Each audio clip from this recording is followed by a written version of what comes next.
তো আজকের সেশনটা শুরু করার পূর্বে আমরা জাহিদ ভাইয়ের কাছ থেকে একটু শুনবো যে ইউএসএ তে যে সেলাররা অ্যামাজন অ্যাকাউন্ট খুলছে তাদের অভিজ্ঞতা বা তাদের সাথে কথা বলতে গিয়ে আমরা যে লার্নিং গুলা পাইছি, উম, এবং হচ্ছে হাইজ্যাকার নিয়ে আমরা কিছু ইনফরমেশন শুনবো ভাইয়ের কাছ থেকে। এবং যে সেলাররা ইউএসএ তে অ্যাকাউন্ট খোলে বা খুলছে, ওনাদের কোন প্রবলেম গুলো আমরা দেখছি বা কোন রিস্ক গুলা তারা ফেস করছে, এগুলা নিয়ে একটু আমরা ভাইয়ের কাছে শুনতে চাবো ইনশাল্লাহ।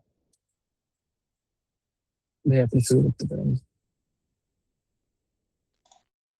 আসসালামাইকুম সবাই। আহ, আশা করি ভালো আছেন।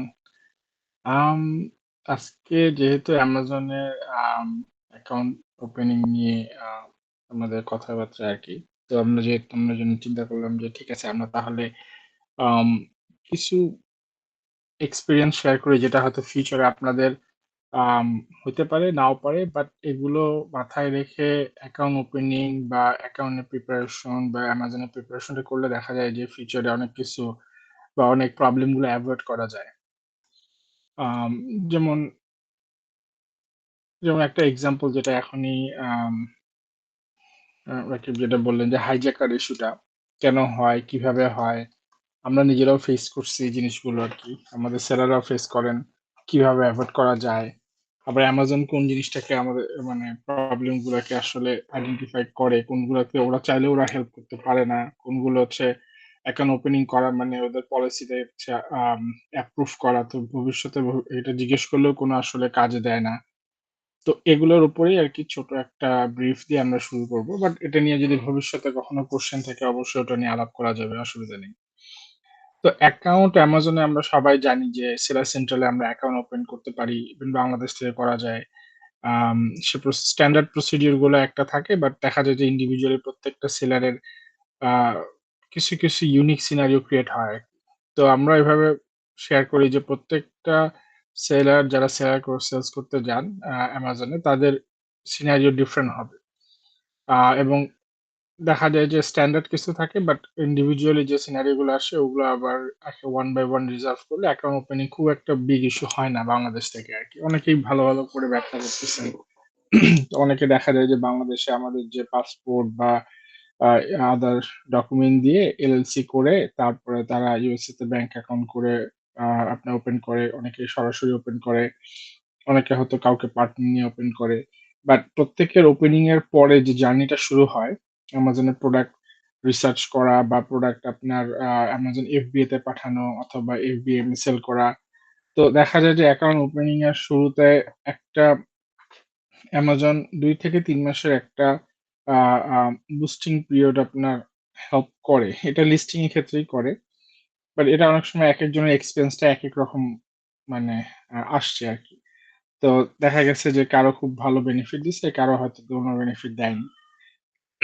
আবার মার্কেট উপরেও ডিপেন্ড করে। ইউএস মার্কেট, কানাডিয়ান মার্কেট বা অন্যান্য মার্কেট গুলো মার্কেট প্লেসে কিভাবে অ্যাপ্রোচ নেওয়া হচ্ছে সেটার উপরেও ডিপেন্ড করে। তো অ্যামাজনে আপনারা সবাই ব্র্যান্ড রেজিস্ট্রি সম্পর্কে আপনাদের আইডিয়া আছে। তো দেখা যায় কোনো একটা লিস্টিং আমরা যখন করি, লিস্টিং করার পরে যদি আমরা অ্যামাজন স্টোর ওপেন করার আগে থেকে আমাদের ব্র্যান্ড রেজিস্ট্রি কিন্তু কমপ্লিট করা পসিবল। যে অ্যামাজনে অ্যাকাউন্ট করেই ব্র্যান্ড রেজিস্ট্রি করতে হবে, ইটস নট মানে 100% ম্যান্ডেটরি সেটা না। কারণ অ্যামাজনে কিছু এনলিস্টেড থার্ড পার্টি আছে যারা ব্র্যান্ড রেজিস্ট্রি করতে হেল্প করে। সেগুলো অনেক কস্টলি। আপনার ১৮০০, ১৫০০, ২০০০, $৩,০০০ থেকে স্টার্ট হয়। আবার দেখা যায় যে হ্যাঁ, এটার বাইরেও ব্র্যান্ড রেজিস্ট্রি করা যায়। আপনারা Upwork এ বা Fiverr এ আপনারা সাপোর্ট নিতে পারবেন। জেনারেলি $৫০০-৬০০ থেকে শুরু হয়, ইনক্লুডিং আপনার আম যারা ইউএস ইউএসপিটিও যেটা বলে ট্রেডমার্ক আপনার রেজিস্ট্রেশন করতে হেল্প করে, ওদের ফিটা ইনক্লুডিং গভর্নমেন্ট ফি আরকি। তো এইখানে এটা খুবই ট্রান্সপারেন্ট। এটা আপনারা গেলে দেখতে পারেন ইউএসপিটি এর ফি কত, ওরা বলে দেবে তাদের ফি কত। আমরা এ ধরনের কোনো কিছু মানে করি না। বাট আমরা যেটা বলি যে যারা এটা আপনারা চাইলে আপনারা করে নিতে পারবেন আরকি। আরেকটা জিনিস যেটা হয়, কেন আমি ব্র্যান্ড রেজিস্ট্রির কথাটা আনলাম? কারণ একটা প্রোডাক্ট যখন অ্যামাজনে অ্যাকাউন্ট ওপেন করার পরে ক্রিয়েট করা হয়, এটা জেনেরিক ব্র্যান্ডে চলে যায়। এটা বাই ডিফল্ট জেনেরিক এ চলে যায় আরকি। তো ওই প্রোডাক্টটা যখন আমরা সেল করি, সেল করে দেখা যায় যে প্রোডাক্টে কিছু রিভিউ আসছে, প্রোডাক্টে আপনার আস্তে আস্তে একটা র্যাঙ্কিং ভালো জায়গায় চলে আসছে, এরপরে যদি ব্র্যান্ড রেজিস্ট্রি করা হয়, তাহলে এই প্রোডাক্ট কিন্তু ব্র্যান্ড রেজিস্ট্রির আন্ডারে পড়বে না, এবং এটাকে আবার যদি নতুন লিস্টিং করে ব্র্যান্ডের আন্ডারে নিয়ে আসা হয়, ব্র্যান্ডের হিসেবে সেল করা হয়, তখন দেখা যায় যে ওটা জিরো থেকে আবার শুরু করতে হয়। তো জেনেরিককে আমরা কখনোই কনভার্ট করতে পারবো না ইন ফিউচারে। তো আপনাদের যদি কারো প্ল্যান থাকে যে না আমি ব্র্যান্ড রেজিস্ট্রি করব, ব্র্যান্ড আমি এস্টাবলিশ করব, কারণ অ্যামাজনে একটা one of the concept use করা হয় যে ঠিক আছে আমি একটা স্টোর করলাম, স্টোর থেকে ২-৩ বছর ৪ বছর ৫ বছর ভালো মতো প্রফিট করার পরে যদি আমার কাছে মনে হয় না আমি স্টোরটা সেল করে দেবো, it is also another kind of business. So ওই পার্সপেক্টিভ থেকে ব্র্যান্ড রেজিস্ট্রি যদি কারো প্ল্যানিং এ থাকে, আমি বলবো যে শুরু থেকেই ব্র্যান্ড রেজিস্ট্রিতে যাওয়া। এখানে প্রায় আপনার অ্যাপ্লাই করলে ওরা একটা রেজিস্ট্রেশন নাম্বার দেয়, এটাকে অ্যামাজনে লিংক আপ করা যায় শুরু থেকেই। বাট ৬ থেকে ৮ মাসের মতো একটা টাইম লাগে, যেটা হচ্ছে অ্যাপ্রুভালের প্রসেসটা হয়ে আসতে আরকি। যদি সবকিছু প্রপারলি ঠিক থাকে তাহলে ৬ থেকে ৮ মাস পর মোটামুটি অ্যাপ্রুভাল পাওয়া যায় আরকি ইউএসপিটি থেকে। সো তখন যেটা হয় যে আপনার ব্র্যান্ড মোটামুটি প্রটেক্টেড। জেনারেলি কেউ আপনার এই ব্র্যান্ডে এসে আপনার প্রোডাক্টের কপি প্রোডাক্ট সেল করবে না। ধরে নেওয়া যায় আরকি। এবং অ্যামাজন নিজে এটাকে একটা প্রোটেকশন দেয়।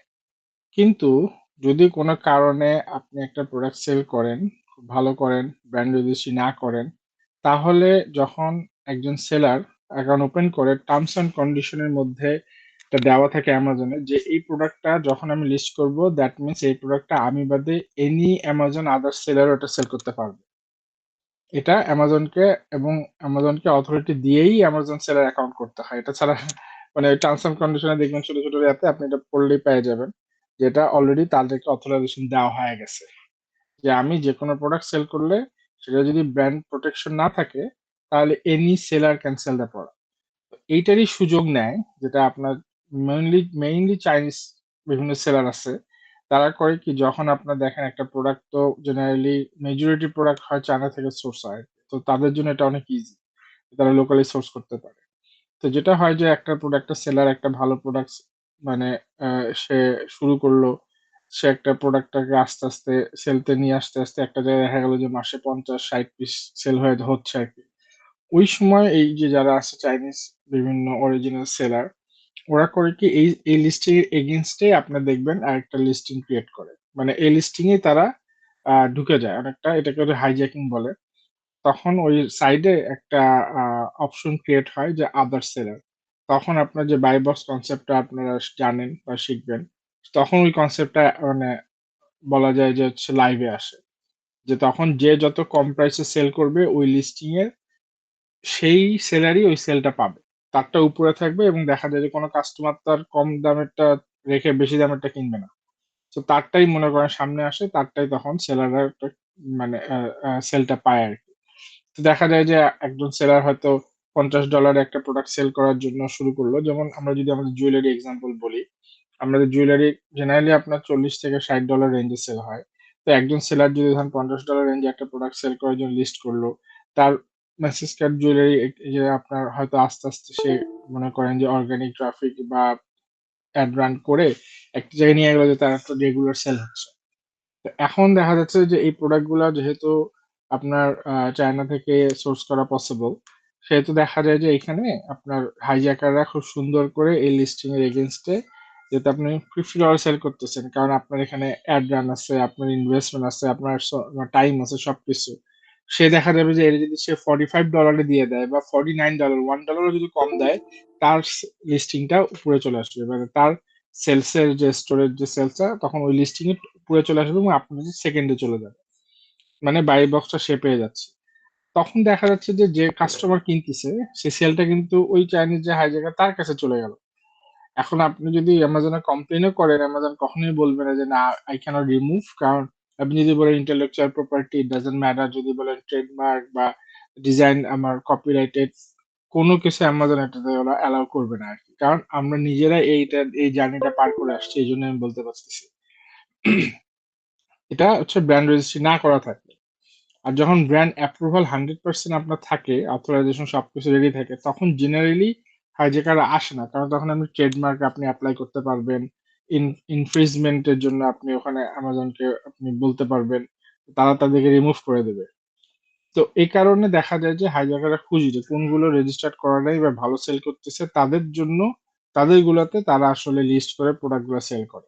তো দেখা যায় যে দিন শেষে পুরাটা আপনারা এত কষ্ট করতেছেন, একটা ব্র্যান্ড প্রোডাক্টকে নিয়ে আসতেছেন, আপলোড করতেছেন, 6 মাস 7 মাস কাজ করার পরে Q4 এর আগে গিয়ে দেখা যাচ্ছে যে আপনারা হয়তো একটা ভালো জায়গায় গেলেন, কিন্তু প্রোডাক্টটা আসলে আরেকজন এসে পুরো ক্রিমটা খেয়ে গেল। কেন এটা আমি বললাম যে আমাদের এই গত বছরে Q4 এ আমাদের একজন সেলারের একটা এক্সাম্পল শেয়ার করব, যে তার এরকম হয়েছিল যে তারা হচ্ছে জুন জুলাই থেকে একটা প্রোডাক্ট লিস্ট করা হয়েছিল, মানে এক ক্যাটাগরি প্রোডাক্ট, জুয়েলারি প্রোডাক্টের মধ্যেই। তো তারা একটা প্রাইস রেঞ্জে বিভিন্ন মানে প্রাইস টার্গেট করে সেল করে অ্যাড ক্যাম্পেইন রান করে আপনার ধরেন 50, 60, 70 এই বিভিন্ন প্রাইস টেস্ট করার পরে তারা একটা প্রাইস এসে সেট হয়েছে। তো সেট করার পরে ওই প্রোডাক্টটাকে তারা এখন আস্তে আস্তে পুশ করবে। জাস্ট আপনার ব্ল্যাক ফ্রাইডের আগের দিনে পুশ করার যখন শুরু করছে, তো তার আগের মাসে যেটা যদি বলি নভেম্বরে যখন ছিল, নভেম্বর অক্টোবর নভেম্বর টাইমে তার প্রায় মাসে 100-র উপরে সেল ছিল। তো দেখা যায় যে দেখা থেকে নিচে সুন্দর করে যে পাঁচ মান্থ 100+ হচ্ছে সেল করা হয়েছে। লাস্ট 30 ডেজে 100+ এর উপরে প্রোডাক্টটা সেল গেছে। তো 50, 100, 200 এভাবে ওরা দেখায় আর কি। তো তারাও খুশি যে হ্যাঁ আমি এখন আমরা এই Q4 এর যে প্রাইম টাইম যেটা ধরা হয় যে আপনার ব্ল্যাক ফ্রাইডে থেকে শুরু করে ডিসেম্বরের 15 তারিখ, এইটা হচ্ছে আপনার one of the most prime time ধরা হয়। এটা হোল ইউএস ইকোনমি বলেন বা নর্থ আমেরিকান ইকোনমি বলেন, মানে ইউএস কানাডা যদি ধরি, তাহলে দেখা যাচ্ছে যে আপনার এইটা হলো প্রাইম কেন, কারণ মানুষজন এই সময় প্রোডাক্ট গুলা কিনে অনেক ডিসকাউন্টে দেয়। Not only Amazon, whole US ইকোনমিতে আপনি স্টোরে গেলে তারাও এইভাবে সেল করে। আপনার যদি একটা এক্সাম্পল দেই যে কিরকম জিনিসটা কাজ করে, ধরেন একটা ডিপার্টমেন্ট স্টোরে আপনার প্রতিদিন $20,000 সেল হয়। ঠিক আছে, নর্মাল রেগুলার ডে এখনকার যখন টাইম এরকম 20-25 হাজার ডলার সেল হয় পুরো হোল ডিপার্টমেন্ট স্টোরে। তো এভরি সিঙ্গেল ডে যদি $20,000 সেল হয়, ব্ল্যাক ফ্রাইডের দিন তার প্রতি ঘন্টায় 20 থেকে 25 হাজার ডলার সেল হয়। জাস্ট আপনি কম্পেয়ার করে দেখেন, তাহলে এখানে একটা দিন ওখানকার একটা ঘন্টার সমান। এটা হলো হচ্ছে রেগুলার, মানে আমি অফলাইন স্টোরের কথা বলতেছি, কারণ আমি নিজে ওখানে কাজ করছি, আমি দেখছি, এবং আমি নিজেও ওই ব্ল্যাক ফ্রাইডের সময় ডিউটি করছি, তো আমি জানি যে এই জিনিসগুলো কিভাবে হয়েছে। আর এই জিনিসটা অনলাইনেও হয়, সেম জিনিস অনলাইনেও হয়। তো এখন দেখা যাচ্ছে যে ওই সময় সার্চটা আসে যে মানুষ বেশি কেনে। তো আমাদের সেলারের প্রিপারেশন ছিল, তার প্রোডাক্ট ছিল, সবকিছু ছিল, তার প্রাইস টার্গেট প্রাইস ছিল, সেল হচ্ছিল, কাস্টমার ফিডব্যাক ভালো দিচ্ছিল। ব্ল্যাক ফ্রাইডের আগের দিনটা যেটা হয়েছে, সে দেখে যে তার কোনো সেল নাই। সেল নাই তো নাই, কেন নাই, পরে যখন লিস্টিং এ গিয়ে যখন একটা একটা করে ধরে ধরে ইনভেস্টিগেট করার পর দেখা গেল যে তার ওখানে 2-3 জন হাইজ্যাকার অলরেডি ঢুকে গেছে। যে তারা চাইনি যে তারা একটা প্রাইসে সেট করছিল, সেই প্রাইসের থেকে $3-4 কমে আপনার চাইনিজ সেলার লিস্টিং এ প্রোডাক্ট সেল করে তার সে বোঝা যাচ্ছে যে সে সেল পাচ্ছে, কারণ তার আমি সেল পা মানে সেই সেলারটা 2 দিন আগেও সেল পাচ্ছিল বা তখন সেল পাচ্ছিল না, অথচ ওটা হলো প্রাইম টাইম। তো এখন কি হবে, সে তখন অ্যামাজনে কন্ট্যাক্ট করছে, অ্যামাজন না আসলে যেহেতু তোমার এখানে কোনো রেজিস্ট্রেশন করা নাই, তোমার উই ক্যানট ডু এনিথিং, কারণ তুমি অলরেডি যখন অ্যাকাউন্ট ওপেন করছো, লিস্ট করছো, এটা part of rule, anyone can sell your product. এটা ওপেন, অ্যামাজনের any person can sell your product. তারপরে কি হয়েছে, সে তখন মনে করেন আপনার তড়িঘড়ি করে অনলাইনে অ্যাপ্রুভালের জন্য ট্রাই করছে। সে নাম্বার পাইছে, কিন্তু নাম্বার মানে একটা হলো অ্যাকসেপ্টেন্স নাম্বার, সেই অ্যাকসেপ্টেন্স নাম্বার অ্যাকচুয়ালি রিমুভালের জন্য এনাফ না। তো এটা হলো এক, দুই হলো যে তখন তখন থেকে হচ্ছে প্রাইস ওয়ারে যাওয়া লাগছে হাইজ্যাকারদের সাথে। তো এও $1 কমায়, হাইজ্যাকারও $1 কমায়, বাই বক্স নিয়ে তখন ফাইট করতেছে। সিনারিওটা কিরকম, যে তার নিজস্ব একটা ডিজাইন করা প্রোডাক্টের স্টক তার কাছে আছে, প্রোডাক্টের ফিডব্যাক সে ভালো পাইছে, 5 স্টার রিভিউ পাইছে কয়েকটা জেনুইন কাস্টমারের কাছ থেকে। তারপর প্রোডাক্টের প্রাইস একটা ভালো প্রাইস সেট করছে, যে প্রাইসে সে অলরেডি তার 1 মান্থে, লাস্ট মান্থে তার প্রায় 100-র উপরে প্রোডাক্ট সেল হয়েছে। ব্ল্যাক ফ্রাইডের সময়টা হলো প্রাইম টাইম, যে সময় মোর মানুষ এটা কিনবে, আরো মানুষ কিনবে আর কি। তো সেই টাইমে সে এই প্রাইসটা মনে করেন যে, যদি এক্সাম্পল হিসাবে বলি, $50-60 রেঞ্জ থেকে তাকে $30 রেঞ্জে নিয়ে আসতে হয়েছে। বাট সে তাও নিয়ে আসছে কেন, তার একটাই গোল ছিল, যাতে চাইনিজ যে প্রোডাক্টটা ওরা পাঠাবে, ওরা কখনোই এই প্রোডাক্টের সাথে এনার কোয়ালিটির সাথে কোয়ালিটি ম্যাচ করবে না। কারণ আপনি যদি নর্মালি চিন্তা করেন যে আমরা যখন প্রোডাক্ট একটা সেলার, একজন সেলার যখন প্রোডাক্ট মানে ডিজাইন করে সেল করে, সেটা কোয়ালিটি এবং কিছু ডিফারেন্সিয়েশন নিয়ে এসে ভালো করা ট্রাই করে, তার এটাই গোল থাকে। কিন্তু ওই যে সেলার চাইনিজ, ওদের কথা হলো আমি খালি ওই একই লিস্টের একই প্রোডাক্ট দিব, সেই প্রোডাক্টটা আমার ম্যাচ 100% না করলেও চলবে, লাল কালার লাল কালারে দেবো, কিন্তু লাল কালারের মধ্যেও যে একটু সাইজে ছোট বড় এটা হতে পারে, কারণ এন্ড কনজিউমার কিন্তু জানতেছে না অ্যাকচুয়ালি কোন প্রোডাক্টটা 100% সে পাইতেছে। তো এই কারণেই জিনিসগুলো হয়, এবং তারা নিজেরা কেয়ারও করে না কেন, তারা রিভিউ 1 স্টার পাক, দে ডোন্ট কেয়ার, বিকজ তারা তো সেল করতেছে ওই সময়, তাদের গোলটাই হলো ওই সময় সেল করা, পুরো বছরে ওই সময় সেল করা, পুরো বছর তারা সেল করে না, ওই সময় শুধু সেল করবে। তো এখন দেখা যাচ্ছে যে দেখা যায় যে এখন আম, ওই সেলার তার প্রোডাক্টের যে যে আপনি যেটা বললেন থার্টি অরেঞ্জে নামতে হয়েছে তার, এখন সে কিছু হলেও লস করতেছে, কিন্তু তার গোলটা হচ্ছে তার end of the day customer যাতে তার ওই রিভিউ গুলো যাতে তার নষ্ট না হয়, সেটাকে রিকভার করতে পারবে অ্যাট সাম পয়েন্ট, কিন্তু রিকভার অনেক কস্টলি হবে, কস্টলি হয়েছে তার জন্য, সে মার্কেটটা অনেক মানে কমায় আনতে হয়েছে। এখন দেখা গেছে সে একটা টমেটো তো কতটুকু লস দেবে, তাই না? আর এখানে যে তার যে একটা প্রফিট মার্জিন ছিল সেটাও তার কিন্তু ওয়াইপ আউট হয়ে গেছে। তো এন্ড অফ দ্য ডে তার রিয়েলাইজেশনটা ছিল, আমাদেরও লার্নিং ছিল যে আসলে ব্র্যান্ড রেজিস্ট্রি একটা ভ্যালু, যেটা আসলে শর্টকাটে অনেকভাবে অনেক কিছু করা যায়, বাট লং টার্মে যখন আপনারা অ্যাকাউন্ট নিয়ে কাজ করবেন, অ্যামাজনকে ব্র্যান্ড হিসেবে বিল্ড আপ করবেন, তখন এই জিনিসগুলো আসলে তখন চিন্তা ভাবনা থাকতে হবে যে না, আমি আসলে ওভারনাইট আমি কিছু করতে পারবো না অ্যামাজনে, ওভারনাইট আসলে করার কোনো জায়গা নাই, এটা লং টার্ম। প্রথম বছর আপনি কাজ করবেন, শিখবেন, মিস্টেক করবেন, আস্তে আস্তে সেটাকে রিফাইন করবেন, প্রোডাক্ট রেডি করবেন, রেডি করে তারপরে সেকেন্ড ইয়ারে গিয়ে আপনি দেখবেন যে আস্তে আস্তে ওটার আপনি আসলে আসল জিনিসটা পাইতে পাওয়া শুরু করছেন। থার্ড ইয়ারে গিয়ে আপনি তখন পুশ করবেন।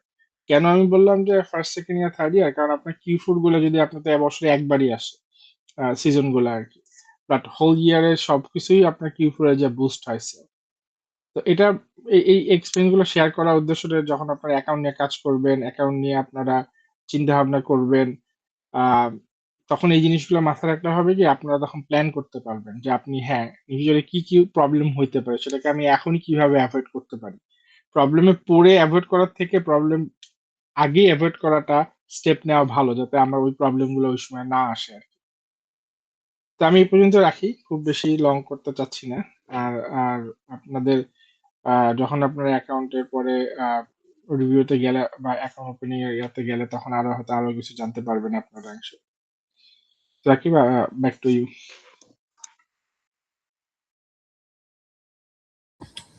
ওকে ভাইয়া, ধন্যবাদ।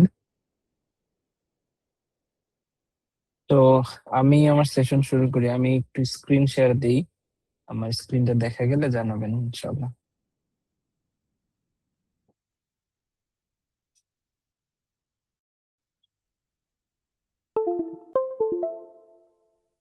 আমার স্ক্রিনটা দেখা যায়? জি ভাইয়া। ওকে,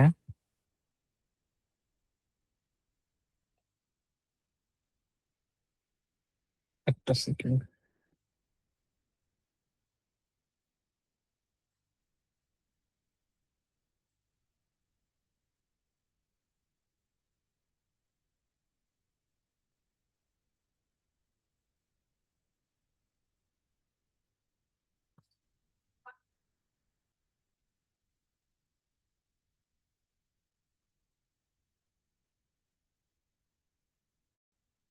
আমি একটু স্ক্রিনটা অফ করলাম একটা সেকেন্ড।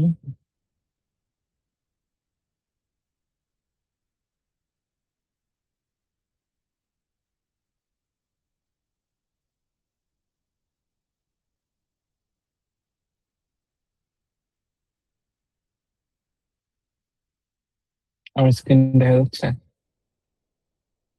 জি ভাইয়া।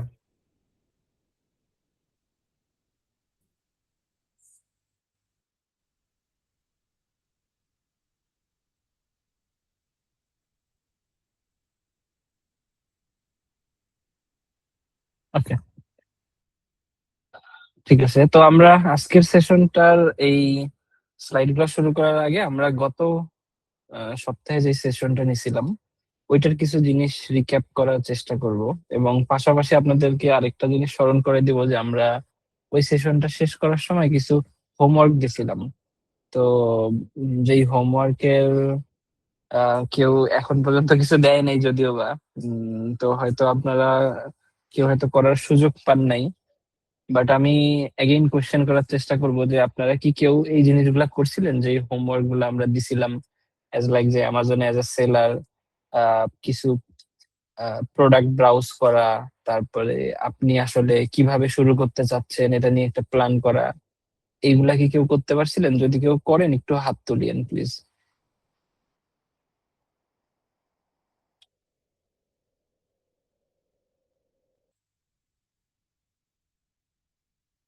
ওকে, যেহেতু কেউ হাত তোলে নাই তার মানে কেউ করে নাই। এখানে একটা ছোট্ট জিনিস হচ্ছে মেনশন করি যেটা আপনাদের কাজে দিবে, সেটা হচ্ছে যে ওই যে সেশন গুলা যখন চলতেছে, আপনি আপনার লাইফ থেকে একটা সময় 1 ঘন্টা 1.5 ঘন্টা স্পেন্ড করে হচ্ছে সেশন গুলা করতেছেন। তো যদি আসলে এই সেশন গুলা মাথায় রাখতে চান অথবা এই সেশন গুলাকে কাজে লাগাইতে চান, তাহলে এই সেশন, প্রতিটা সেশন যখন চলবে ওর পাশাপাশি হোমওয়ার্ক গুলা যদি আপনারা করতে পারেন, ওইটা আপনাদেরকে অনেক কাজে দিবে। বিশেষ করে এমন কিছু জিনিস আছে যেগুলা আপনি আসলে ডিরেক্ট ফিজিক্যালি না ব্রাউজ করলে, না দেখলে, না চেক করলে বুঝতে পারবেন না, জাস্ট শুনে। এটা হয়তো জাস্ট আপনার প্রিভিয়াস এই কোর্সের মতো অথবা প্রিভিয়াস শেখার মতন জিনিসগুলো জাস্ট থাকবে, বাট এটা আপনার ইমপ্লিমেন্ট হবে না। তো যার কারণে আপনার যদি সেশনের পাশাপাশি ওই সেম ডেতে জিনিসগুলো ব্রাউজ করেন অথবা সেম উইকে জিনিসগুলো ব্রাউজ করেন, তাহলে আপনাদের জন্য উপকারী হবে। আর মূলত সেশনের মাঝখানে এই গ্যাপ গুলো রাখাই হয়েছে হোমওয়ার্ক গুলোর জন্য, যেন আপনারা একটা সেশন শেষ করার পরে একটা যথেষ্ট টাইম পান এই হোমওয়ার্ক গুলো করার জন্য। তো যাই হোক, আমরা তারপরেও গত সপ্তাহের সেশন থেকে কিছু জিনিস রিক্যাপ করি। যেমন অ্যামাজনের কাছ থেকে আমরা মূলত যেই জিনিসগুলো পাই সেটা হচ্ছে একটা ট্রাফিক পাই ভালো অ্যামাউন্টের। আমার স্টোর যেটা থাকে সেটা মানুষ ট্রাস্ট করে, এবং আমরা একটা পুরো লজিস্টিক সাপোর্ট পাই। আর এখানে অনেকগুলা ওয়ে আছে সেল করার। কেউ চাইলে একটাও করতে পারে, কেউ চাইলে একের অধিকও করতে পারে।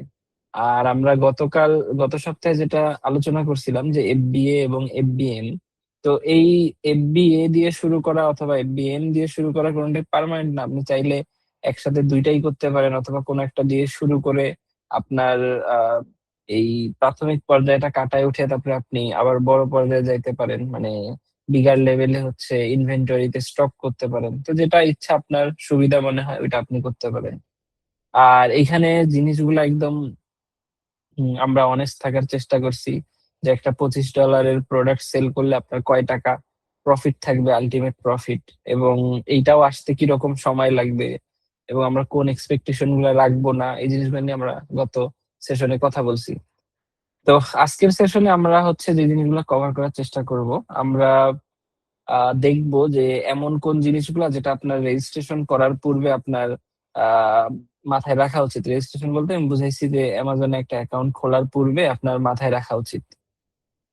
এবং এমন কোন ডকুমেন্ট গুলা যেটা আপনার দরকার হবে একটা অ্যাকাউন্টের জন্য। পেওনিয়ারে কিভাবে কি করবেন এটা নিয়ে আমরা ছোট একটা স্টেপ বাই স্টেপ গাইড দিব। আহ আমরা রেজিস্ট্রেশনের প্রসেস গুলা সম্পর্কে একটু আলোচনা করব। ট্যাক্স এর ইন্টারভিউ এবং ভিডিও ভেরিফিকেশন নিয়ে একটু কথা বলবো, এবং কেন মানুষ রিজেক্টেড হয়, এবং রিজেক্টেড হইলে ওই পয়েন্ট গুলার এগেইনস্টে সলিউশন কি কি সেটা নিয়ে আমরা একটু কথা বলার চেষ্টা করব। তো আমাদের 60 মিনিটের মতন সময় লাগতে পারে, এবং এই সেশনটুকু নেওয়ার পরে আমরা একটা কিউএ রাখবো। যদিও বা আপনারা কোশ্চেন খুবই কম করেন, তারপরে আমি সময় রাখার চেষ্টা করছি কিউএনএ এর জন্য।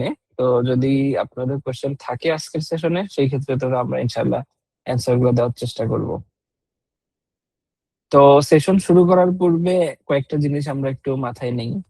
যেমন আহ, যখন সেলাররা অ্যাকাউন্ট খোলে, তো ডে ওয়ানেই ওরা আসলে এমন মিস্টেক করে বা এমন কিছু জিনিস যেটা ওরা মানে ওই ইনফরমেশন গুলো ওদের মাথায় না থাকার কারণে ওরা ঠিকভাবে কাজগুলা করতে পারে না, অথবা রুলস গুলা ভঙ্গ করে, অথবা এমন জিনিস যেটা অ্যামাজনে প্রোহিবিটেড ওই কাজগুলা করে ফেলে। তো এই জন্য আমরা ডে ওয়ানে একটু সচেতন হয়েই আসলে এই জিনিসগুলা করার চেষ্টা করব। যেমন একটা ছোট্ট নামের স্পেলিং এর ভুল হওয়ার কারণেও দেখা যায় যে অ্যামাজনের অ্যাকাউন্ট চলে যায়। কারণ অ্যামাজন আপনার কাছে ডকুমেন্টের প্রুফ নিবে, তো যখন আপনি ডকুমেন্টের প্রুফ দিতে যাবেন তখন আপনার নামের স্পেলিং এর ওই ভুলটার কারণেও দেখা যায় অ্যামাজন অনেক সময় অ্যাকাউন্ট রিজেক্ট করে দেয় অথবা সাসপেন্ড করে দেয়।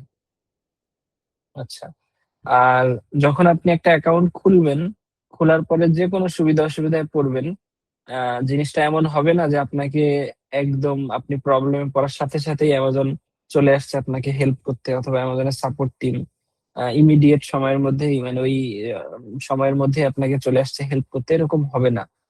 যেটা হয় যে একটা আপিল করার পরে এটা সময় লাগে। দেখা যায় যে হচ্ছে কয়েক উইক লাগে, অথবা কোনো এমন আপিল আছে যেটা এক উইকেও হয়, বাট এটা হইতে একটা সময় লাগে। তো তার মানে এমন ভুল আমরা সবসময় এড়ায় চলার চেষ্টা করব, যেটা চাইলে আমরা এড়ায় চলতে পারি, জাস্ট একটু সচেতন থাকলে, কিছু ইনফরমেশন জানলে। আর ফিউচারে যদি এমন ভুলের মানে সম্মুখীন হই, তখন দেখা যাবে যে ওই ওইটার সমাধান করতে সময় লাগবে। আর আরেকটা জিনিস আমরা খুব স্ট্রিক্টলি মাথায় রাখবো যে অ্যামাজনের এই অ্যাকাউন্ট গুলো আমরা সবসময় সিঙ্গেল হ্যান্ডে আমরা হচ্ছে এই জিনিসগুলো মেনটেন করার চেষ্টা করব। পার পারসন একজন একজন ব্যক্তির জন্য একটাই অ্যাকাউন্ট আমরা ম্যানেজ করব। তো অ্যামাজনের অ্যাকাউন্টে ম্যানেজার অ্যাক্সেস বা অন্যান্য অ্যাক্সেস দেওয়া যায়, সেটা ভিন্ন বিষয়, বাট একটা অ্যাকাউন্ট একজনই অ্যাক্সেস করব। আহ, এটা মাথায় রাখলে খুবই ভালো হয়। আচ্ছা, এমন কিছু ডিসিশন যেগুলো আমরা দেখব আমাদের অ্যাকাউন্ট খোলার ডিসিশন নেওয়ার আগে। তো সর্বপ্রথম যেটা ইম্পর্টেন্ট, গত গত সপ্তাহে আমি বলছিলাম যে আমি আসলে কোন মার্কেট প্লেস দিয়ে শুরু করব।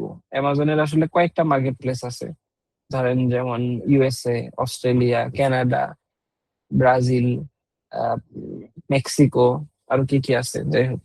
তো এই যে মার্কেট প্লেস গুলো আছে, এখন কোন মার্কেট প্লেসে আসলে আমি শুরু করব। অনেকে দেখা যায় যে কানাডা দিয়ে শুরু করে, মোস্ট অফ দ্য পিপল ওই ইউএস দিয়ে শুরু করে, অনেকে আবার অস্ট্রেলিয়া দিয়ে শুরু করে। প্রোডাক্ট ভেদে এটা ডিফারেন্ট হয়, এমন প্রোডাক্ট যেটা হয়তো অস্ট্রেলিয়ার জন্য ভালো, তো তারা তখন অস্ট্রেলিয়ায় শুরু করে। আম, কিছু প্রোডাক্ট আছে যেটা কানাডার জন্য ভালো, অনেকে তখন কানাডায় শুরু করে, অথবা কেউ ইউকে তে শুরু করে। তো যেটাই হোক, আমরা আসলে কোনটা দিয়ে শুরু করব, এই ডিসিশনটা আপনাকে নিতে হবে, এবং এটা নেওয়ার জন্য কিছু মেট্রিক্স আছে, ওগুলো আপনাকে ফলো করেই ডিসিশনটা নিতে হবে। আচ্ছা, এরপরে আমরা আসলে কিভাবে মানে আমাদের অ্যাপ্রোচটা কি হবে স্টার্টিং করা। যেমন আপনারা হয়তো জানেন যে অ্যামাজনে যদি আপনি একটা প্রফেশনাল অ্যাকাউন্ট খোলেন, অথবা আপনার ব্র্যান্ড নিয়ে আগাইতে চান, তখন অ্যামাজনকে একটা ফিস দিতে হয়। তো আমরা কি আজকেই সেই ফিস দেওয়া শুরু করব, নাকি আমরা যখন লিস্টিং শুরু করব তখন গিয়ে ওই ফিসটা দিব? এইটা একটা বিষয়। এরপরে থাকে যে আমি কি আসলে ইন্ডিভিজুয়ালি এখন শুরু করবো, ওই যে ভাইয়া যেটা বলতেছিল যে আমি কি একটা ব্র্যান্ড আকারে একটা কোম্পানি খুলে একটা এলএলসির আন্ডারে এই কাজগুলা করব, একটা ব্র্যান্ড রেজিস্ট্রি করে ইউএসএ তে আমার সব ডকুমেন্ট নিয়ে আমি আগাবো। আগাইলে কি লাভ বা কি লস, ওইটা তো ভাইয়া বললো যে যেমন হাইজ্যাকার থেকে বাঁচা যায়, এরকম আরো অনেক লাভ আছে, অ্যামাজনে অনেক প্রায়োরিটি পাওয়া যায়। নাকি আমি হচ্ছে ইন্ডিভিজুয়ালি শুরু করব। আর আমি আসলে কেমন ইমেইল অ্যাড্রেস ইউজ করব। অনেকে দেখা যায় যে প্রিভিয়াসলি অ্যামাজনে কাজ করছে, অথবা অ্যামাজনের অন্য কোনো সাব ব্র্যান্ডের উপরে কাজ করছে। সাব ব্র্যান্ড বলতে আমি বোঝাচ্ছি যে ধরেন কেডিপি অথবা পিওডি। আচ্ছা, কেউ হয়তো হাত তুলছে। উম, ও না, কেউ হ্যাঁ, হ্যান্ড আসছে। রেজ করে নেই, একজন জয়েন হয়েছিল। ওকে, ওকে, সরি। আচ্ছা,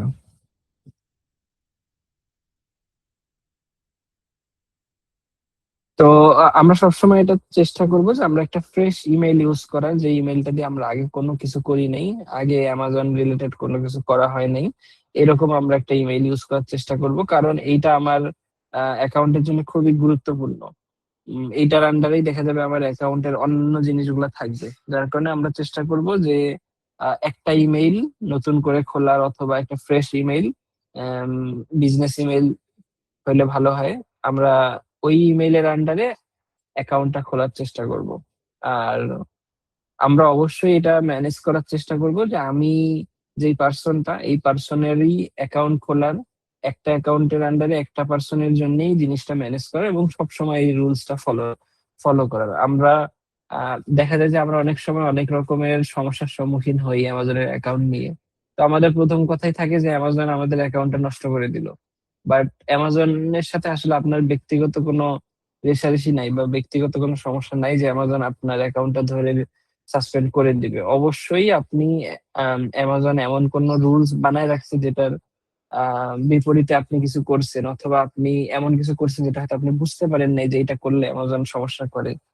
তো ওই জিনিসটা আপনি করে ফেলছেন, যার কারণে আপনার অ্যাকাউন্টটা নষ্ট হয়ে গেছে। তো এই জন্য বারবার বলা যে আপনি অ্যামাজনে অ্যাকাউন্ট খোলার আগে এই জিনিসগুলা খুবই ভালোভাবে আরো একবার পড়ে নেন, ক্রস চেক করে নেন। ইভেন অ্যামাজনের অনেক গাইডলাইন্স আছে, সেই জিনিসগুলোর সামারি করে আপনি দেখে নিতে পারেন।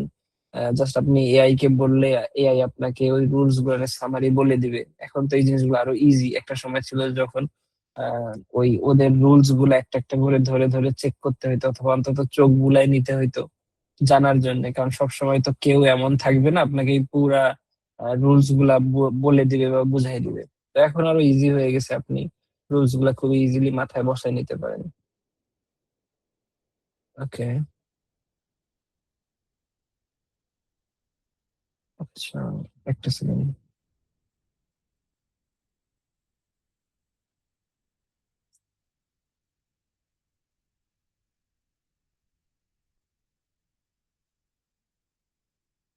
আমার স্ক্রিনটা কি এখন দেখা যাচ্ছে? জি ভাইয়া, দেখা যাচ্ছে। স্ক্রিনটা শেয়ার করার পরে কেন জানি আটকায় যাচ্ছিল।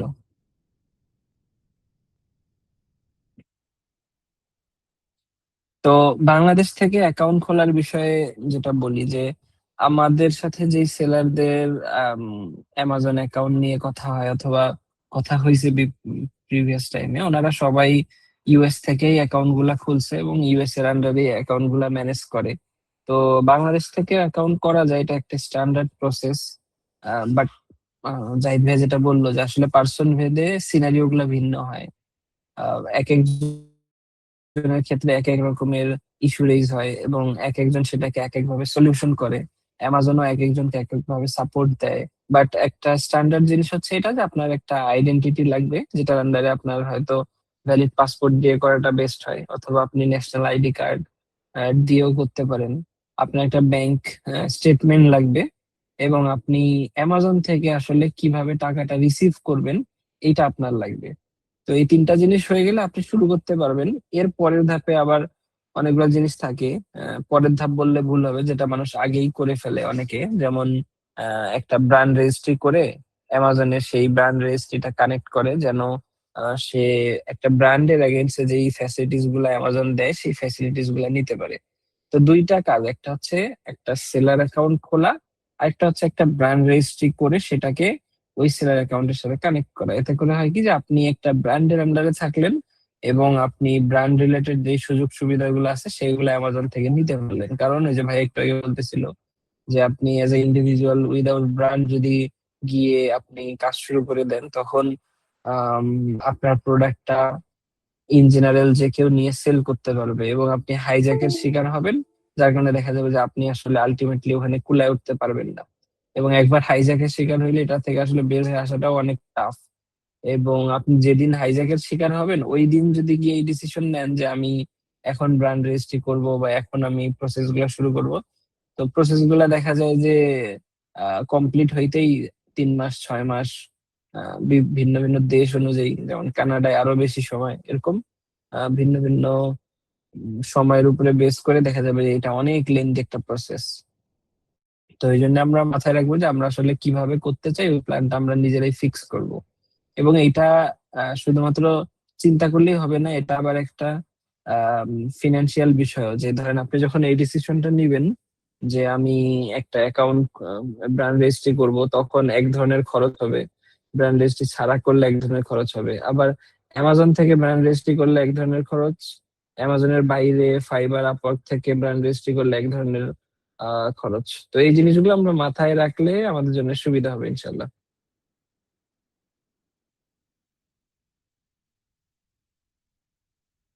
ওকে, এরপরে আমরা একটা জিনিস দেখবো যে আসলে অনেক সময় ডকুমেন্ট গুলা কেন রিজেক্টেড হয়। এই জিনিসগুলো আমরা মাথায়, খুবই কমন কিছু জিনিস, কমন কিছু ভুল যেগুলা মানুষ সবসময় করে, এই ভুলগুলো আমরা মাথায় রাখলে আমরা রিজেকশন থেকে বাঁচতে পারবো।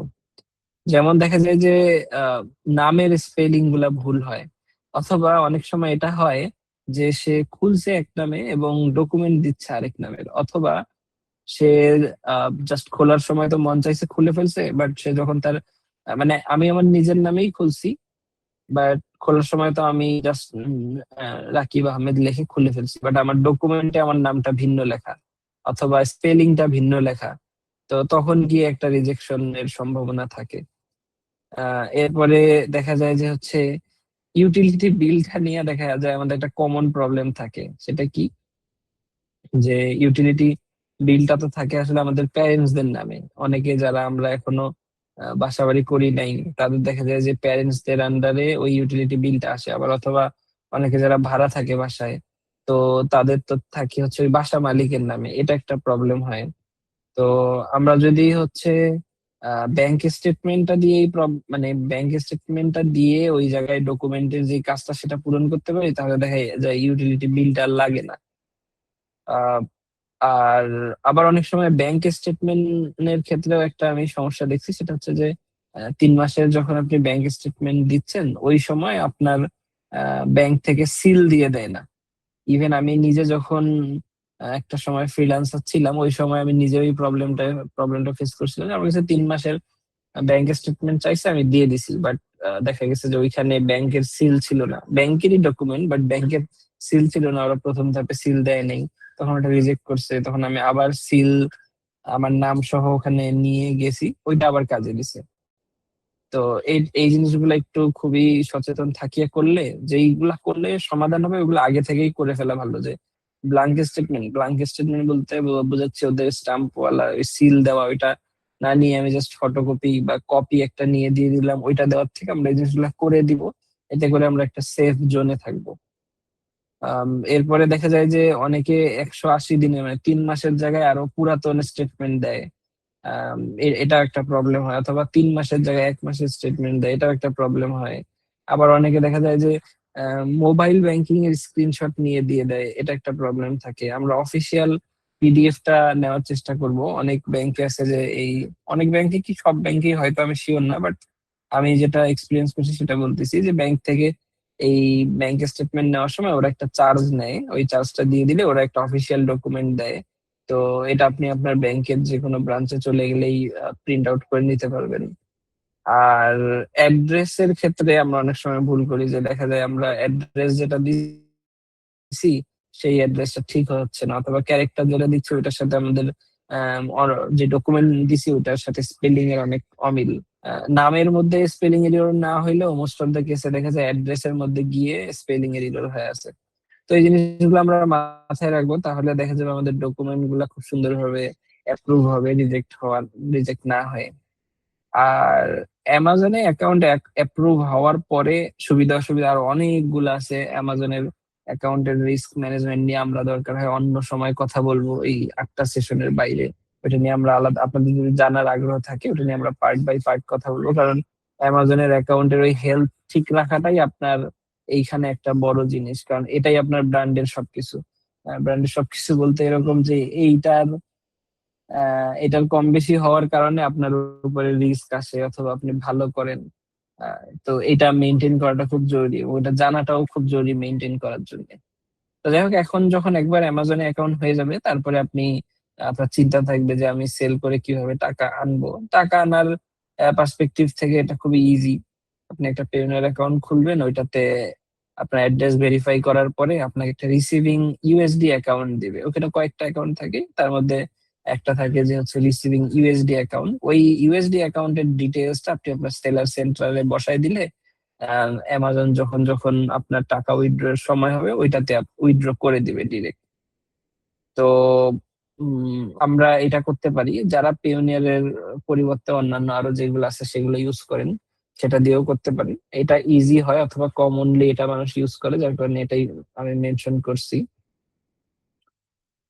আর আমরা আরেকটা জিনিস দেখি, যেমন হচ্ছে আমরা যখন রেজিস্ট্রেশন করব তখন কয়েকটা জিনিস থাকে, যেমন বিজনেস লোকেশন চায়। তো ওইখানে আমরা হচ্ছে অনেক সময় অনেকে ভুল করে যে তার বিজনেস লোকেশন ইউএসএ তে না, বাট সে ইউএসএ তে দিয়ে দেয়, বা তার রেজিস্টার্ড কোম্পানি ইউএসএ তে না, সে জাস্ট এমনিতেই একটা ইউএস এর ইনফরমেশন দিয়ে দেয়। এরপরে পার্সোনাল ইনফরমেশন গুলার সময় আমরা হচ্ছে খুব ভালোভাবে দেখে শুনে আমাদের যে লিগাল ইনফরমেশন গুলা এইগুলা আমরা দিব, খুব সুন্দরভাবে বুঝে দেওয়ার চেষ্টা করব। এবং বিলিং গুলো আমি বললাম যে এগুলা কিভাবে ম্যানেজ করলে খুব সুন্দরভাবে আমরা ম্যানেজ করতে পারবো সেটা একটু মাথায় রাখবো। এরপরে আমরা যখন প্রোডাক্ট অথবা স্টোরের যে ইনফরমেশন গুলো লাগে সেগুলা দিব, ওইগুলা যদি বা এখন না, ওগুলা পরে আসে। এবং ওইগুলো আপনারা যদি রেফাই এর আন্ডারে নেন তো প্রোডাক্ট রিলেটেড ইনফরমেশন, অনেক সময় অনেক কিছু ডকুমেন্ট চাই, এইগুলাতে আমরা হেল্প করবো ইনশাল্লাহ। আর আইডেন্টি ভেরিফিকেশনের জন্য তো অনেক সময় দেখা যায় যে ভিডিও চায় অথবা আপনাকে ডকুমেন্ট হাতে নিয়ে ছবি চায়, তো ওই সময় আসলে প্যানিক হওয়ার কিছু নাই। এগুলা খুবই রেগুলার প্রসেস, ইজি প্রসেস, কঠিন কিছু না। বাট অনেকে দেখা যায় যে ওই ইনফরমেশনে ভুল থাকলে মানুষ বেশি প্যানিক হয়, এবং ওই সময় আসলে প্যানিক হয়েও লাভ নেই, কারণ ইনফরমেশন ভুল থাকলে রিজেক্ট হওয়ার সম্ভাবনা বেশি থাকে। এগুলো আগেই সলভ করে, রিচেক করে, খুবই সাবধানতার সাথে এগুলা করতে হয়। আর অনেক সময় ট্যাক্স এর জন্য ইন্টারভিউ আসে, যেই সময় মানুষ আহ আচ্ছা, ট্যাক্স নিয়ে জাহিদ ভাই আছেন?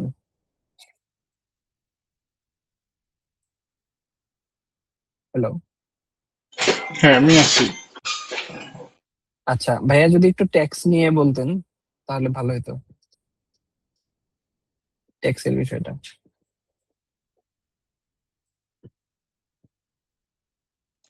আচ্ছা, এখানে ট্যাক্সের ক্ষেত্রে যেটা হয়, যদি বাংলাদেশ থেকে বাংলাদেশের ডকুমেন্ট ইউজ করে, অ্যাড্রেস ইউজ করে ওপেন করা হয়, তখন হয়তো এখানে ওই ট্যাক্স এটা আসে না, খুব সম্ভবত ইনকাম ট্যাক্স যেটা আর কি।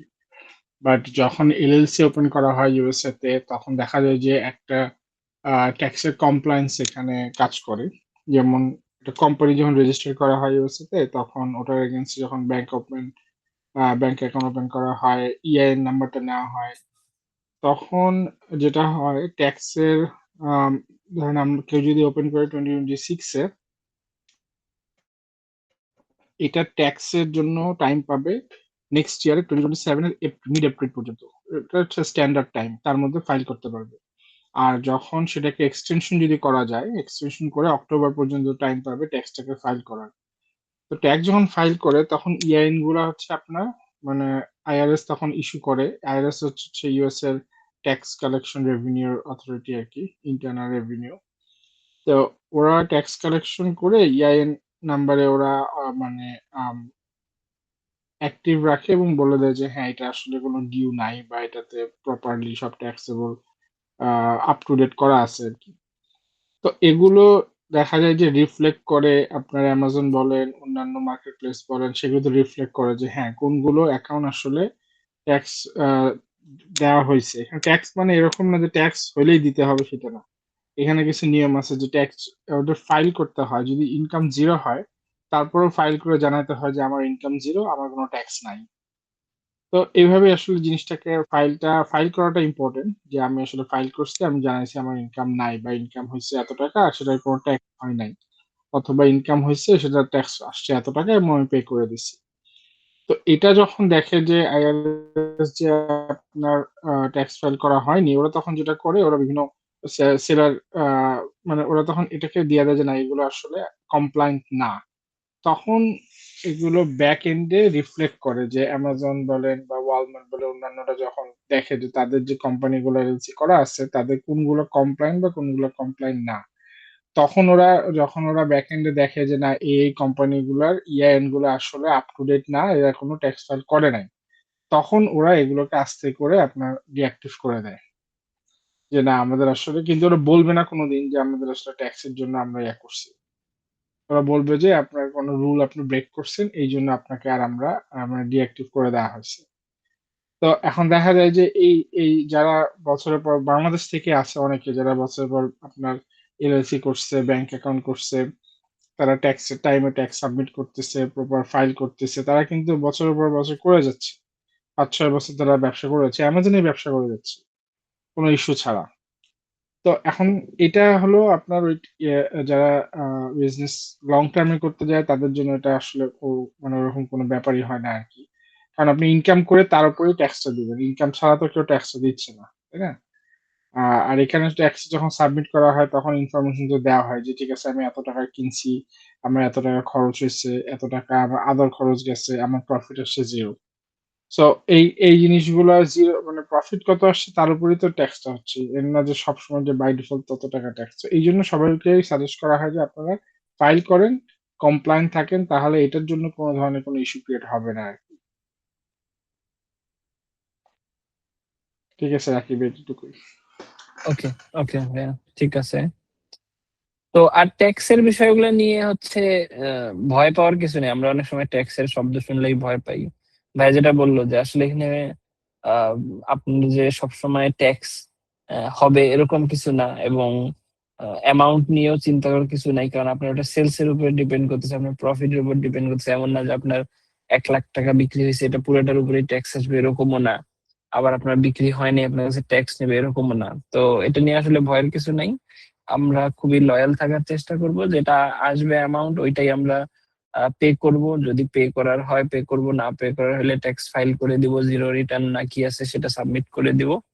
তো আমরা আমাদের প্রবলেম থেকে আমরা বাঁচি থাকবো। আবার অনেকে দেখা যায় যে ইউএসএ থাকে না, ইউএস পার্সন না, সে ওখানে রেজিস্ট্রিও করে নাই, বাট সে ইউএস পার্সন দিয়ে দেয় যেন সে ওখানকার সমস্যাগুলা এড়াইতে পারে, বাট ওইটাই আবার দেখা যায় ওর উপরেই সমস্যা আসে। তো এই জিনিসগুলো আমরা মাথায় রাখবো। খুব বেশি ভারী কিছু জিনিস না। আর এরকম যে কোনো প্রবলেম হইলে ওইটা ইনস্ট্যান্ট আমাদেরকে জানাইলে অথবা পরিচিত যারা আছে তাদেরকে জানাইলে ওরা হয়তো হেল্প করতে পারে। তো এটা আমরা ইনশাল্লাহ মাথায় রাখবো। আর অনেক সময় ভিডিও ভেরিফিকেশন চায়। তো ভিডিও ভেরিফিকেশনের সময় ডকুমেন্ট চাই মূলত। ডকুমেন্ট গুলা হাতে নিয়ে ছবি তুলতে বলে অথবা হচ্ছে ভিডিও কলে আসতে বলে। তো এইটা আমরা খুবই ইজি, এটা কঠিন কিছু না। আমরা জাস্ট হচ্ছে হাতের মধ্যে ডকুমেন্ট গুলা নিব, ডিভাইসে ফ্রন্ট ক্যামেরা আছে এটা একটু মাথায় রাখবো। আর আমরা হচ্ছে নেটটা চেক করে নেবো অথবা এমন জায়গায় বসবো যেন নেটটা ভালো থাকে। এই তো, ভিডিও ভেরিফিকেশন আসলে খুব ইয়া কিছু না, জটিল কিছু না।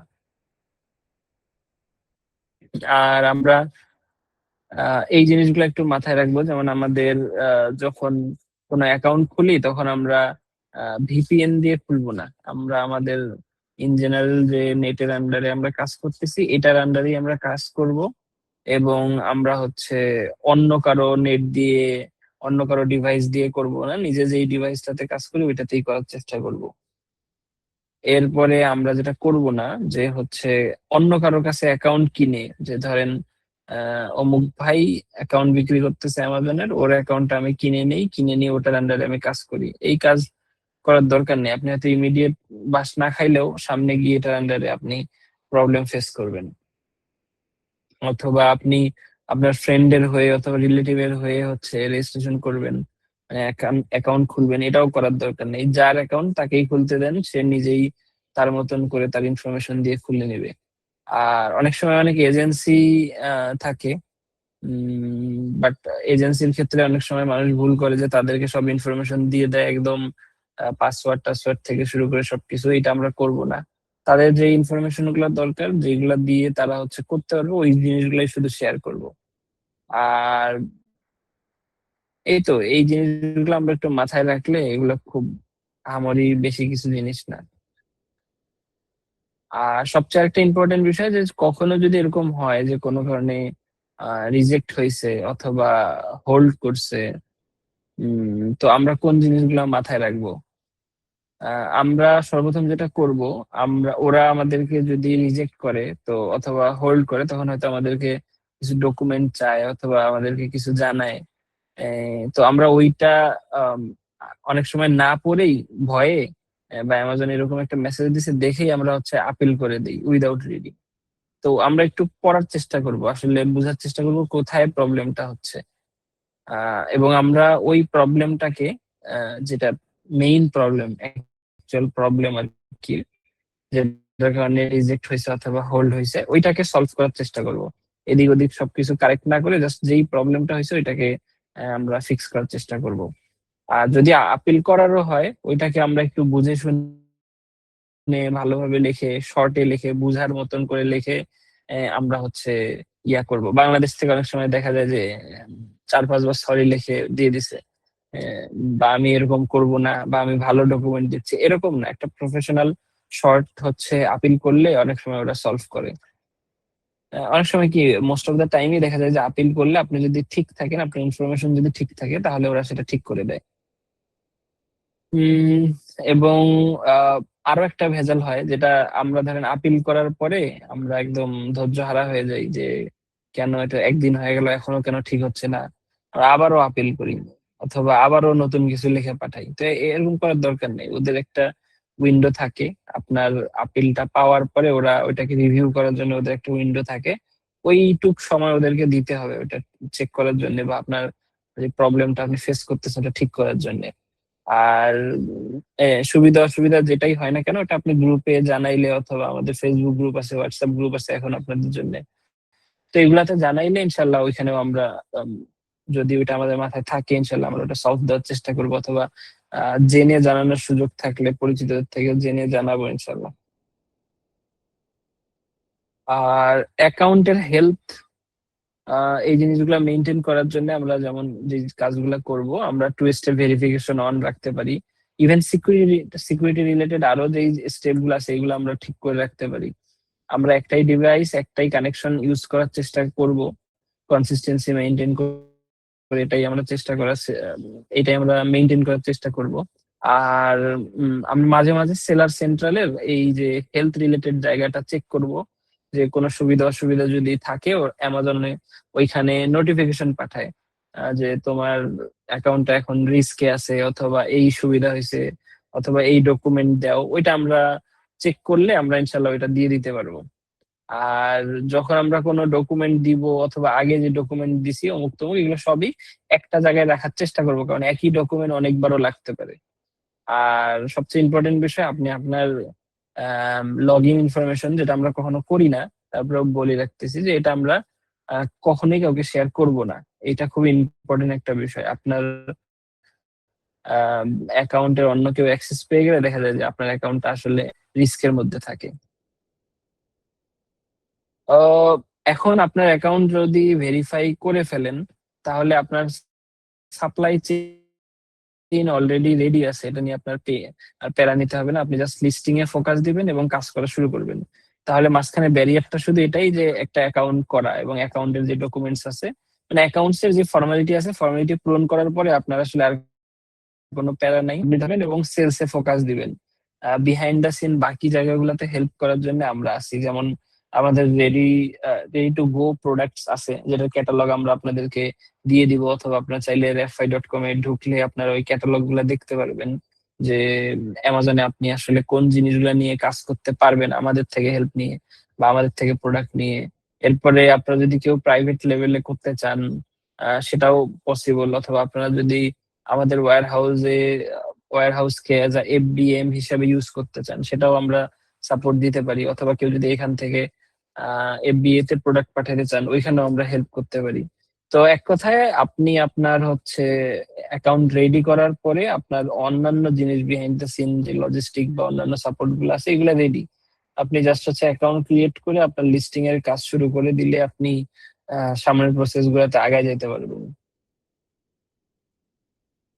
ওকে, তো আজকের মতন আমরা এখানে শেষ করতেছি। অ্যাকাউন্ট খোলার বিষয়গুলো আসলে খুব জটিল কিছু না, বাট আপনি যদি প্রসেস গুলো মেনটেন করেন এটা খুবই সহজ। নেক্সট সেশন থেকে হয়তো আমরা আরো কিছু ইনফরমেটিভ জিনিস জানার চেষ্টা করব, আরো কিছু ইনফরমেশন এবং কিভাবে কি করতে হয় এগুলো নিয়ে আরো ডিটেইলে আসবে সেশন। এই পর্যন্ত ছিল ইন্ট্রো আর হচ্ছে আমাদের অ্যাকাউন্ট সেটআপের বিষয়গুলা। তো এটার উপরেও হচ্ছে একটা হোমওয়ার্ক আমরা রাখতে পারি কিছু, যেমন আপনার ডকুমেন্ট গুলো আপনি রেডি করে ফেলতে পারেন, আপনার পেইউনির অ্যাকাউন্ট ভেরিফাই করতে পারেন, অথবা আপনার যদি প্ল্যান থাকে আমি ব্র্যান্ড রেজিস্ট্রি করে ইউএসএ ব্র্যান্ড রেজিস্ট্রি করে করব, সেই ক্ষেত্রে আপনি ওই স্টেপ গুলো নিতে পারেন। ওই স্টেপ রিলেটেড কোনো কোয়েশ্চেন থাকলে আমাদেরকে জিজ্ঞাসা করতে পারেন। আপনার হচ্ছে সেলার সেন্ট্রালের জন্য আপনি অ্যাপ্লাই করে ফেলতে পারেন। আপনার যে পেপার গুলো লাগবে ওই পেপার গুলো কালেক্ট করে ফেলতে পারেন। তো এই জিনিসগুলো আমরা যদি করি আমাদের জন্য হচ্ছে ইজি হবে আসলে অ্যাকাউন্টটা ইয়া করা।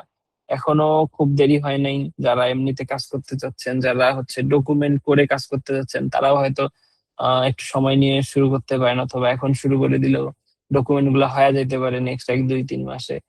তো এটা আসলে আপনাদের নিজেরা কিভাবে প্ল্যান করতেছেন সেটার উপরে বেস করে হয়। তো এই জন্য আমি এই হোমওয়ার্ক গুলোর উপরে প্রেশার ক্রিয়েট করতেছি না, আপনাদের যার যেভাবে সুবিধা হয় ওইভাবে করে করতে পারেন।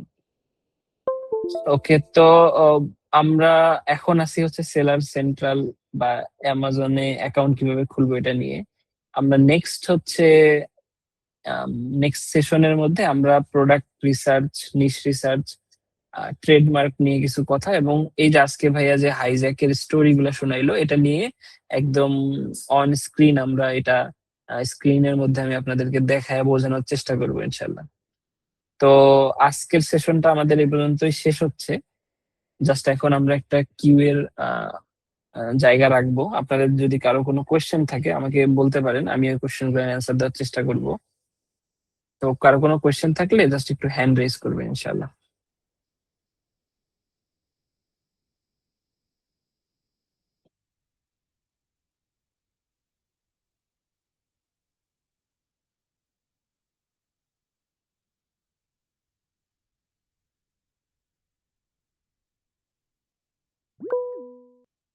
জি, সোহেল রানা ভাই বলেন।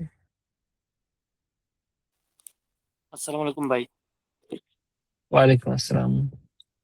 ভাই আমার তো কেডিপির অ্যাকাউন্ট আছে, এইটার হচ্ছে ইয়ের অ্যাকাউন্ট কি আলাদা? হ্যাঁ হ্যাঁ, পুরাই আলাদা ভাই। কেডিপি আলাদা জিনিস, এফবিএ হ্যাঁ, বিএম এটা আলাদা জিনিস। আমার হচ্ছে মানে নিজের ইনফরমেশন দিয়ে একটা খুলছিলাম, ওটা আমার ক্লোজ করে দিছিল অ্যাকাউন্ট। এখন আমার যেটা আছে বর্তমানে হচ্ছে আমার আব্বারটা দিয়ে আছে। এখন কি আমার ইনফরমেশন দিয়ে করতে পারবো, না আমার যেটা বর্তমানে অ্যাকাউন্ট আছে ওই ইনফরমেশন দিয়ে করতে পারবো? আপনার ইনফরমেশন দিয়ে কোন অ্যাকাউন্ট ব্যান করছে? KDP account? কেডিপি, জি জি কেডিপি। ওটা কেন ব্যান করছিল ওটা আপনার জানা আছে?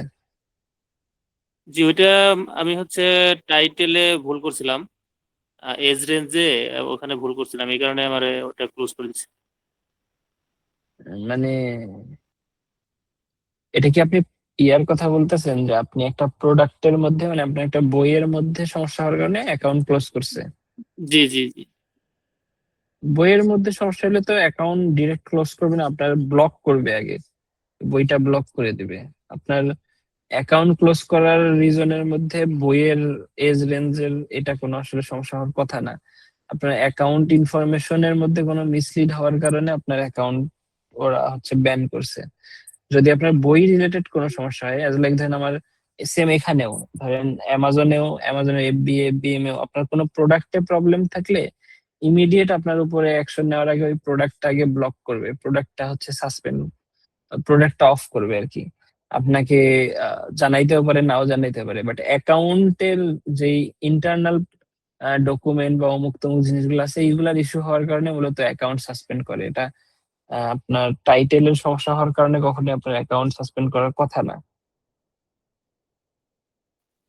এখন কি ভাই আমার ওটা দিয়ে করা যাবে, না আমি আমার যেটা বর্তমানে আছে আমার আব্বার ইনফরমেশন এইটাতে করতে পারবো?